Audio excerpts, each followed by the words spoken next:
And I really think that the 106 here in a superflex draft is potentially where we see some kind of a tier break. Obviously, there are some really good players after him, but the top two wide receivers have gone. Sorry, the top two running backs have gone, and those are the only two running backs in the class that really seem to be safe assets. And the top three quarterbacks have gone, and those are the only three quarterbacks that seem to be safe assets. As far as wide receivers go, obviously we have a couple top guys, but Jason's the only one that's like really, we know for a fact that he is going to be an NFL caliber receiver. I'm optimistic about Jordan Addison. Quentin Johnson had a great landing spot. Zay Flowers got drafted really highly as well. But I think getting JSN here at the 106 was really great for you, Jake. Let's go ahead and move on to the 107. Yeah, thanks, Jake. You really annoyed me with that pick. I was really hoping JSN would fall to me at 107. It wasn't to be. I'm pretty happy with Addison, though, to be honest with you.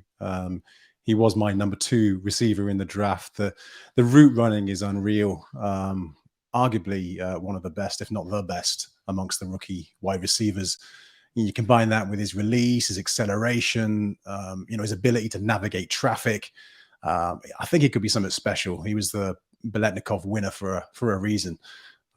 What I really like about Addison is that he's been excellent throughout his college career, despite playing under multiple different offensive coordinators, playing with multiple QBs. I know that's not that out of the ordinary for college wide receivers, but it's just another string to his bow, I think.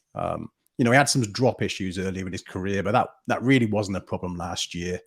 Perhaps the biggest negative or point to worry about, I think, is probably his slight frame, but he's my kind of wide receiver. I roster Devonta Smith everywhere, and that's kind of worked out pretty well for me. So yeah, I'm really happy with Addison at the 107. Yeah, pretty stoked with that one. I was a little bit upset actually, because I was hoping that Addison would fall to 108, because I look at the landing spot that you got there, and I feel like it's the best landing spot for immediate production that you're going to get, because JSN's stuck behind the two, like Metcalf and Lockett. Johnston is stuck behind Keenan Allen and Mike Williams. Opposite Justin Jefferson, like the corpse of Adam Thielen last year, still managed 110 targets. So when you took him, it left a massive tear break for me, and it meant that I was going to go into the first IDP off the board, and I took Will Anderson Jr. at 108. I felt like it was a little bit on brand. I'd already written an article this year about Will Anderson and how you shouldn't be afraid to take him pretty much at this position at 108 in your rookie drafts. In another draft, I took him at 102 because I just believe so much in the talent.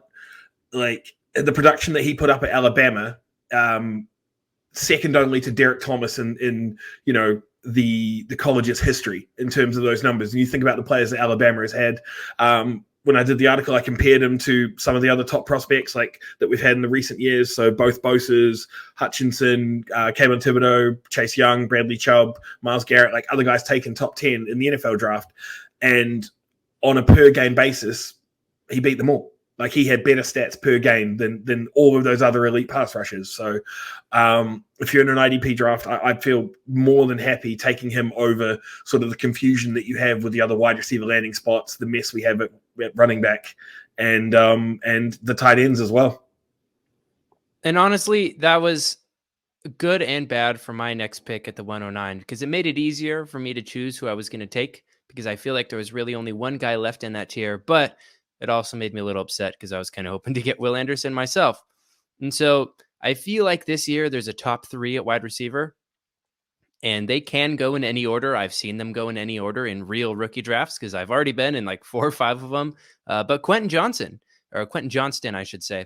I always forget there's a T in his last name. I'm not going to lie. But landing with the Los Angeles Chargers, landing with Justin Herbert, man, what a great landing spot on a team that absolutely needs his skill set.